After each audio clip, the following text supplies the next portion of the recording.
In this module, I'm going to review a number of case studies on the management of opioid use disorder. The objective of this module is to enhance your understanding of the varied presentations for those who have opioid use disorder seeking treatment or experiencing unintended side effects of treatment intervention that commonly occurs after an opioid overdose. General treatment guidelines will be offered with the full understanding that medication selection, dosing, and the need for adjunct therapy may vary from patient to patient.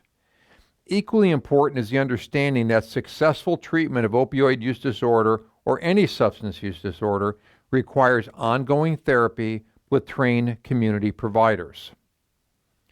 Substance use disorder, and more specifically opioid use, is the fastest growing public health emergency in the United States, affecting nearly 55 million people a year. Those impacted by this crisis involves family and friends from all cultures, all educational backgrounds, and all economic means. Each presents with a unique needs and health challenges that requires a team approach by all healthcare professionals to recognize, treat, and refer as necessary in order to make a positive impact on this complex problem. There are multiple interrelated factors that contribute to the development of addiction. Biology, psychology, and social and cultural elements all play a role in the complex illness of substance use disorder. In fact, there is not one common pathway to addiction, and no single factor makes addiction an inevitable outcome. Addiction can happen without exposure to agents, but that is not the determining factor. Rather, addiction is more commonly a result of how one feels about oneself, their emotional state, stress reaction and coping skills, family and social ties, employment status and educational level, personality traits, progression towards life goals, and varied biological factors. While no single factor prevails over the others, each one does exercise some degree of influence on the development of addiction. These factors need to be recognized and addressed in a coordinated manner in order to make a positive impact on the ongoing management and treatment of individuals with substance use disorder. There are several medications that are currently available to treat opioid use disorder. Just like any other illness, patients present with unique changes, unique needs, and unique challenges. There is not a one-size-fits-all treatment algorithm for all patients seeking treatment for substance use. Nonetheless, relieving the craving and withdrawal symptoms associated with opioid use disorder reduces the likelihood that the individual will overdose and die once they return to their living environment. It is equally important that clinicians have a clear understanding of the patient's past medical history and social history to ensure the treatment offered aligns with each individual's specific needs and desires. As discussed in previous modules, individuals with opioid use disorder commonly use other substances which should not prohibit the treatment of opioid use disorder. Medication-assisted treatment, or commonly called MAT, involves FDA-approved medications in combination with therapy to treat substance use disorders. This treatment approach is primarily used for opioids and alcohol addictions. Combining medications and behavioral therapies provides a whole patient approach to managing substance use disorders. Research shows that a combination of medication and therapy can be successfully used to treat these disorders. And for some people struggling with addiction, MAT can help sustain recovery.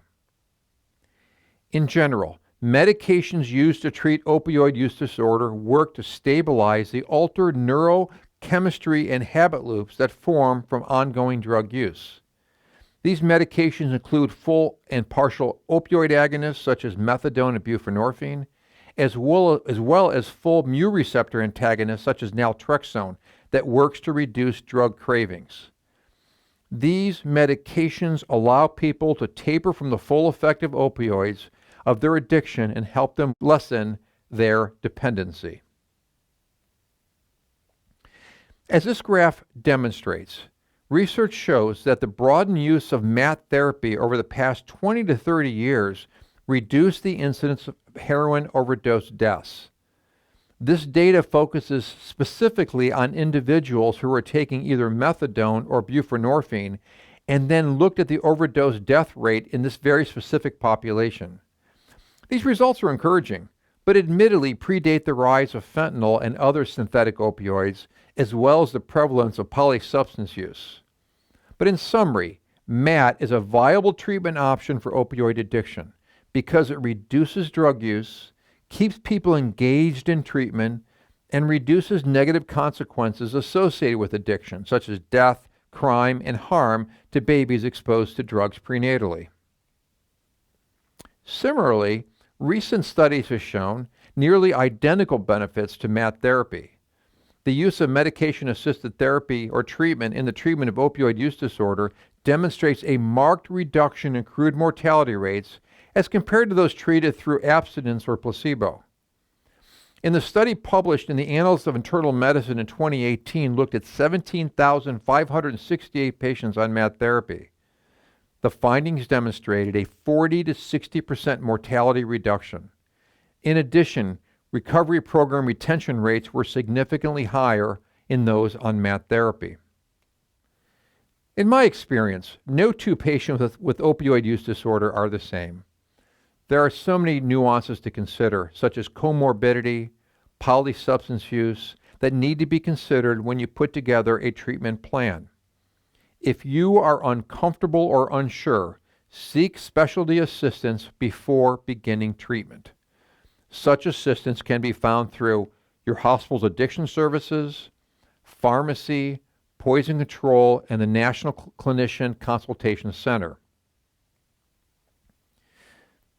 As I go through the cases, there are a few important rules to consider before starting a person on a partial or full agonist treatment for opioid use disorder.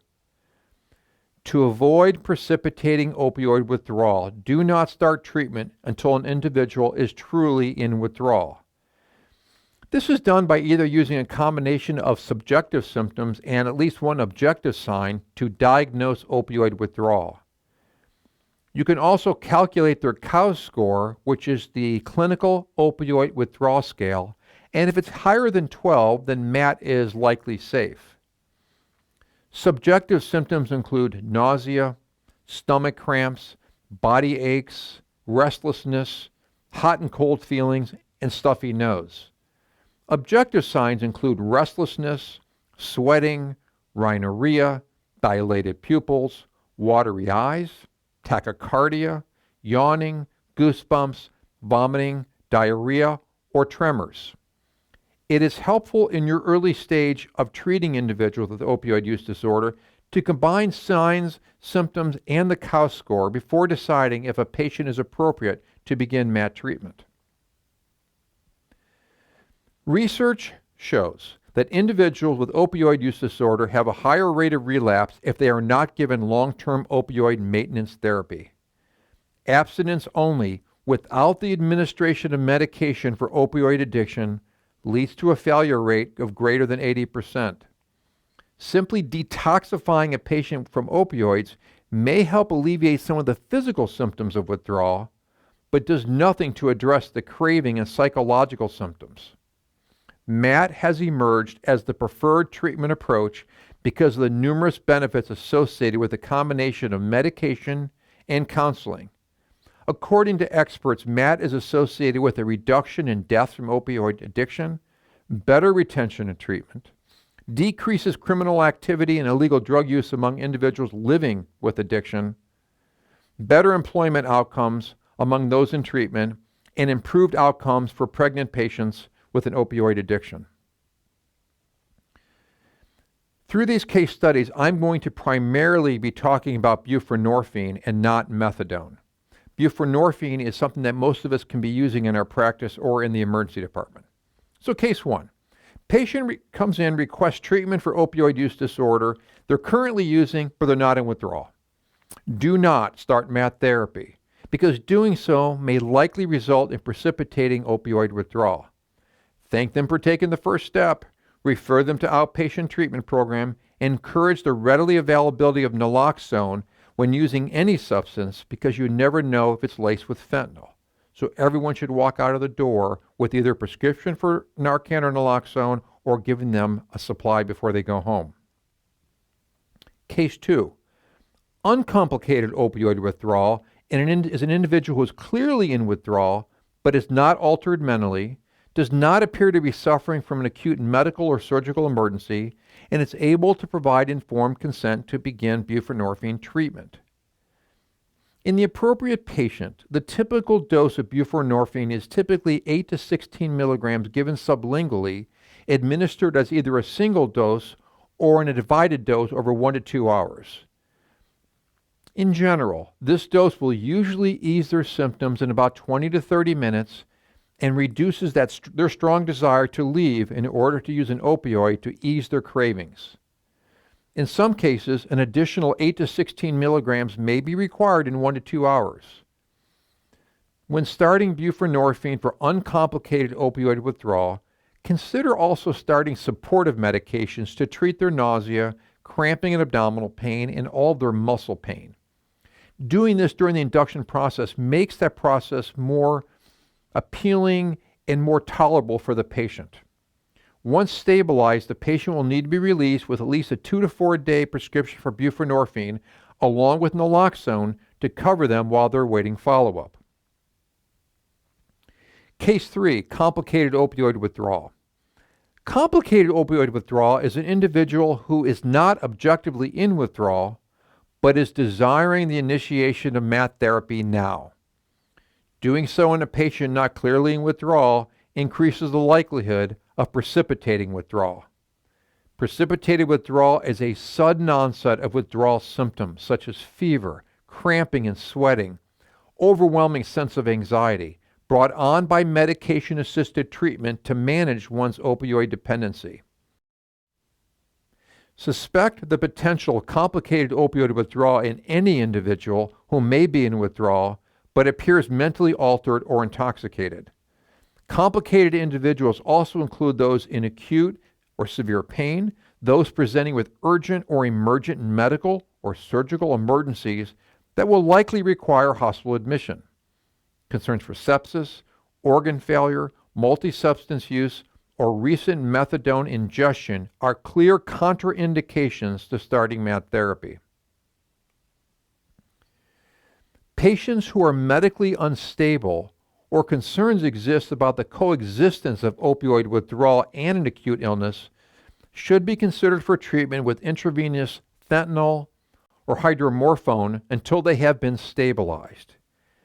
In most cases, buprenorphine can be recommended at a stable point during the patient's hospital admission or prescribed under the direct control of a clinician with expertise in addiction medicine. Case 4. Precipitated withdrawal after receiving naloxone. Precipitated opioid withdrawal may develop abruptly after administration of an opioid antagonist such as naloxone or a partial agonist such as buprenorphine in an individual with opioid dependence or addiction. Depending upon the dose and rate of administration, the clinical effects of withdrawal can range from mild, self-limited discomfort to more concerning findings such as vomiting, agitation, shortness of breath, and chest discomfort.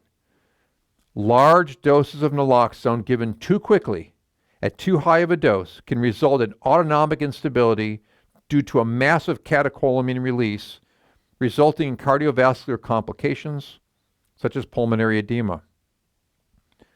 Optimal treatment of buprenorphine precipitated withdrawal is unclear. Supportive care may help in mild cases, but will likely be inadequate in severe ones. Administration of additional buprenorphine may be limited by the ceiling effect resulting from its partial agonism. The efficacy of administering full agonist opioids such as fentanyl or hydromorphone is limited by buprenorphine's blockade at mu receptors and may require excessive doses outside of the range of common clinical practice. An option to consider is ketamine that works differently and does not involve the mu receptors that can be used in this circumstance. If precipitated withdrawal occurs after giving naloxone, offer the awake and consenting patient buprenorphine.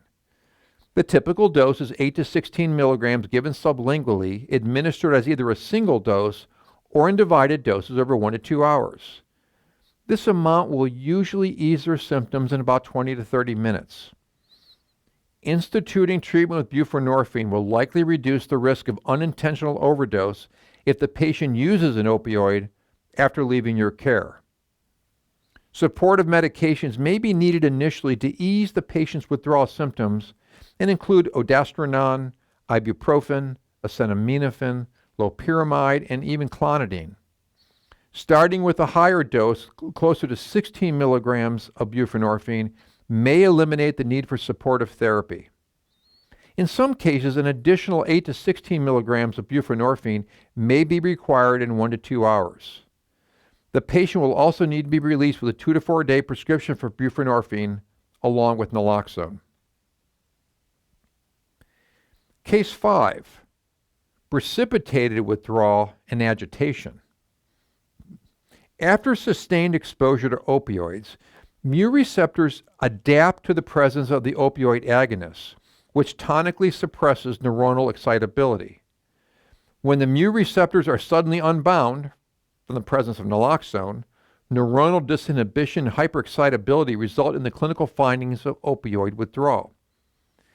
In addition, the naloxone temporarily eliminates the opioid sedation, resulting in unopposed sympathomimetic effects. This is something that I see regularly in the emergency department when patients are given naloxone to treat an overdose, and now the unopposed effect from the opioid, and people come in with methamphetamines or cocaine and become overwhelmingly intoxicated, present overwhelmingly agitated, that need our intervention to protect them and our staff. So precipitated opioid withdrawal presents with complicated signs and symptoms including hyperthermia, profound agitation, tachycardia. They're often delirious. Some who have underlying seizure disorder may have a seizure. This combination also lowers the seizure threshold, so more likely to have a seizure. They can be hypoglycemic. They can develop a variety of symptoms, hypertension, etc., that comes on very quickly and can be fairly alarming if you've never seen this before. So in the event of mild precipitated withdrawal, reassure the patient that their symptoms will likely abate soon and that you will provide them with medication to treat them to make them feel better. Create a calm environment, offer oral medications first, and continue to closely monitor the patient. But in an uncontrolled environment, patient and safety are always paramount. It is the primary thing that we need to make sure we do. Although physical restraints may be necessary initially, the goal is to quickly administer calming medications intramuscularly and then ease restraints as the patient calms. If precipitated withdrawal occurs after giving naloxone, offer the awake and consenting patient buprenorphine. The typical dose is 8 to 16 milligrams sublingually. This dose will usually ease their symptoms in about 20 to 30 minutes. In some cases, an additional dose of 8 to 16 milligrams may be required in 1 to 2 hours. Sedation alone by giving them a benzodiazepine like midazolam without co-administration of buprenorphine is usually not helpful in an awake individual in significant opioid withdrawal. Severely agitated patients require a much broader assessment for possible other etiologies for the patient's sudden change in clinical status. Your differential should be broad and should include delirium, the potential for CNS infections, a primary psychiatric disorder such as psychosis or mania, infection, or some other yet undetermined cause. Initially attempt to de-escalate and use non-pharmacological interventions. But if unsuccessful, the goal of psychological or psychopharmacological treatment of acute agitation is rapid tranquilization, not total sleep induction. Droperidol or olanzapine administered should be considered, followed by additional dosing as needed to control ongoing agitation from a suspected sympathomimetic like methamphetamines. Adding midazolam should also be considered. Routine monitoring, blood glucose, end-tidal CO2, pulse oximetry, cardiac monitoring, etc., must be deployed. Once the patient's under better control, they're more alert and able to provide consent, buprenorphine may be considered in the right proper clinical setting. Case 6. Pain management while on MAT therapy. If an acutely painful condition occurs in individuals on MAT, they can still be treated with either non-opioid analgesics such as regional anesthesia doing specific blocks, acetaminophen, nonsteroidals, gabapentinoids such as Neurontin, alpha-2 agonists, ketamine, or even IV lidocaine. Easing of pain may require additional opioids such as fentanyl or hydromorphone. The duration of analgesia from buprenorphine is about 4 to 8 hours, while its suppression of opioid withdrawal lasts 24 to 48 hours. So buprenorphine is useful for suppressing opioid withdrawal symptoms, but is not ideal for managing pain. The daily dose of buprenorphine can be divided QID initially to better manage the acute painful conditions. For those currently on regular buprenorphine regimen, it is important for the patient to continue taking their medication. If opioids are required to manage their acute pain, their dose of buprenorphine can be adjusted to not exceed about 8 milligrams a day, ideally dosed at about 2 milligrams every 4 hours, and supplemented with an opioid agonist. At a daily dose of around 8 milligrams, approximately 20% of the mu receptors are still available for pure agonists that can be used to help control their symptoms while reducing any physiological or psychological withdrawal symptoms. Case 7. Opioid withdrawal in pregnancy. Abrupt withdrawal of opioids in a pregnant patient with opioid use disorder can result in preterm labor. It can result in fetal distress or even fetal demise. During the intrapartum and postpartum periods, special considerations are needed for women with opioid use disorder to ensure appropriate pain management and to prevent postpartum relapse and the risk of overdose. Patient stabilization with buprenorphine is compatible with breastfeeding. Neonatal abstinence syndrome is an expected and treatable condition, so that should not prohibit the use of buprenorphine. So treatment options. Like I mentioned earlier, first assess for both subjective and objective signs combined with the COWS score. The typical dose is 8 to 16 milligrams administered sublingually, administered at either a single dose or divided over 1 to 2 hours. Administered quickly, buprenorphine will likely reduce their strong desire to leave your care in order to use an opioid to ease their cravings. The patient will also need to be released with at least a 2 to 4 day prescription for buprenorphine as well as naloxone until you can get them into ongoing therapy on an outpatient basis. So medication-assisted treatment offers many advantages. It reduces opioid overdose deaths. As I showed in the graphic earlier, ongoing methadone use of buprenorphine dramatically lowers the risk of overdose. It reduces infectious diseases because people aren't using drugs such as opioids and injecting to get the high that they need. We can suppress that. It increases employment and housing status. It increases abstinence from alcohol and drugs. So there's other co-use that it's beneficial for. It does increase long-term abstinence rates. It increases participation in recovery. It reduces auto accidents and crime. It reduces kids going into foster care, and it reduces emergency department visits. In conclusion, for opioid use disorder, MAT enhances patient outcomes. Ensure patients are in withdrawal and uncomplicated before starting or initiating MAT therapy. Encouraging the quick availability of naloxone provided to family, friends, and acquaintances of individuals with opioid use has shown to dramatically reduce the likelihood and the risk of overdose deaths. Appropriately initiating MAT therapy is essential. Seek experienced guidance when it's needed. MAT is indicated for all individuals with opioid use disorder, including those with substance use. Thank you.